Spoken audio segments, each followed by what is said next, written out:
Halo, perkenalkan nama saya Yasmin. Di sini saya akan mempresentasikan hasil dari analisis saya terkait Employer Branding Digital L'Oreal Indonesia. L'Oreal adalah company dengan industri terbesar saat ini yang berada di sektor kecantikan yang berada di Indonesia. Mereka telah berdiri sejak tahun 1979. Mereka menaungi merek-merek besar seperti Garnier, terus juga ada Maybelline, lalu ada L'Oreal-nya sendiri, dan YSL Beauty. L'Oreal ini tidak hanya fokus terhadap inovasi produknya, tapi mereka juga berfokus pada talenta-talenta muda yang akan bekerja pada perusahaan mereka ini.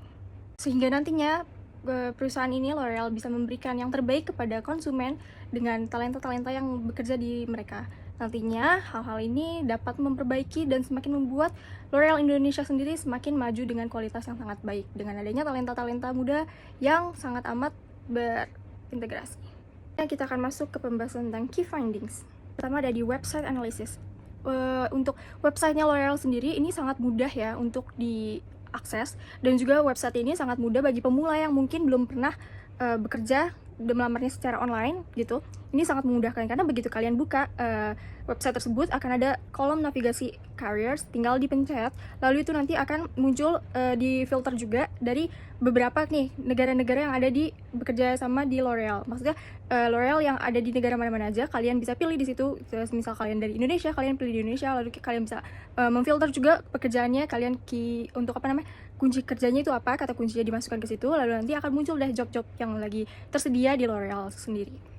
Sendiri memiliki program Share and Care. Di sini program dirancang khusus untuk para karyawan, untuk mensejahterakan karyawan, yaitu ada tentang protection, health, lalu juga ada tentang balance, dan satu lagi workplace.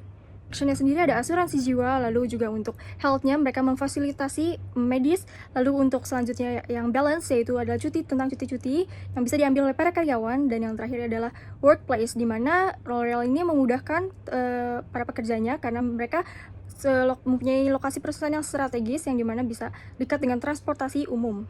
Juga menyediakan makan siang untuk para karyawannya sehingga karyawan yang bekerja bisa merasa sejahtera ketika bekerja di L'Oreal Indonesia.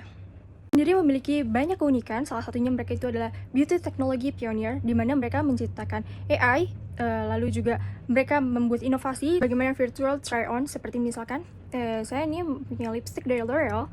Di sini kita bisa dari L'Oreal website mereka sendiri ataupun dari e-commerce-nya mereka bisa mencocokkan dulu warna-warna seperti apa kira-kira yang cocok dengan menggunakan teknologi yang mereka buatkan, yaitu teknologi AI virtual try-on.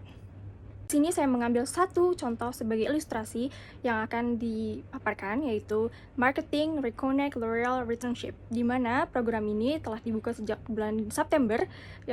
Para kandidat bisa langsung apply, tapi untuk pendaftarannya itu ditutup tanggal 20 Oktober 2025, di mana ini adalah program khusus untuk perempuan, minimal itu pendidikannya S1, dan juga mereka fasih berbahasa Inggris. Setelah itu mereka juga bersedia untuk internship selama 6 bulan, dan juga benefit-benefit yang ditawarkan di sini itu sangat banyak ya dari L'Oreal-nya sendiri. Dan untuk bagaimana cara kita meng-apply-nya itu di L'Oreal telah dicantumkan dengan sangat jelas, tapi memang untuk tanggal-tanggal periode-periode yang lebih detailnya itu tidak dibilang, tapi L'Oreal memberikan bagaimana cara kita meng-apply-nya itu. Mereka bahkan membuatkan video tutorialnya yang ada di YouTube mereka, sehingga para kandidat nantinya tidak akan kebingungan untuk mengakses atau meng-apply untuk job-job yang ada di L'Oreal.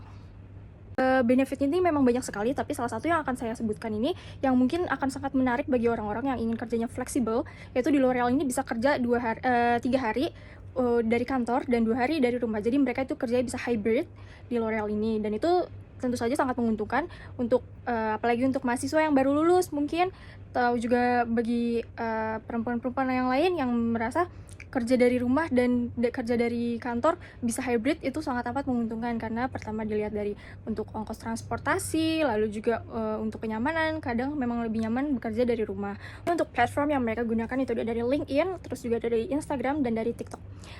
Untuk dari LinkedIn sendiri yang saya lihat, jadi L'Oreal ini di LinkedIn mereka tidak membagikan dari Indonesia atau dari Singapura atau dari mana, enggak, mereka satu LinkedIn tapi secara global. Nah, di LinkedIn ini mereka tuh mempunyai followers tuh sebanyak 6 juta, dan juga kalau untuk di Instagram mereka baru memiliki itu sesuai dengan negara masing-masing. Di Indonesia sendiri, L'Oreal memiliki followers di akun Instagramnya itu sebanyak 134.000 followers, dan juga untuk Instagram ini mereka lebih sering ngupload tentang kayak event-event mereka, terus juga achievement dari mereka, lalu juga tentang program-program yang sedang mereka jalankan.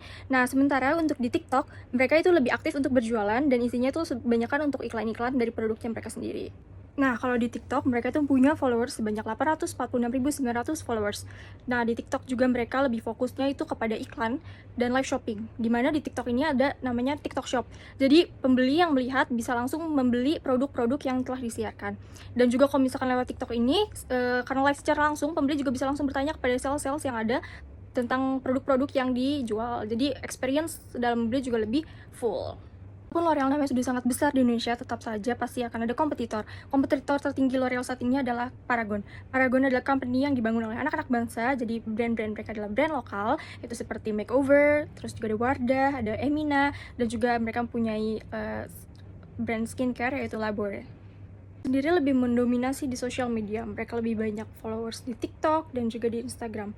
Sementara kekurangannya L'Oreal ini adalah mereka terlalu untuk di TikTok terutama, mereka hanya mengupload konten-konten itu tentang iklan-iklan mereka, iklan produknya, tanpa ada kayak inovatif dan kreativitasnya. Jadi mungkin masih kurang untuk mengengage konsumen. Sementara kalau misalkan Paragon ini mereka lebih kreatif, lebih ada konten-konten seru yang juga bisa relate kepada konsumen.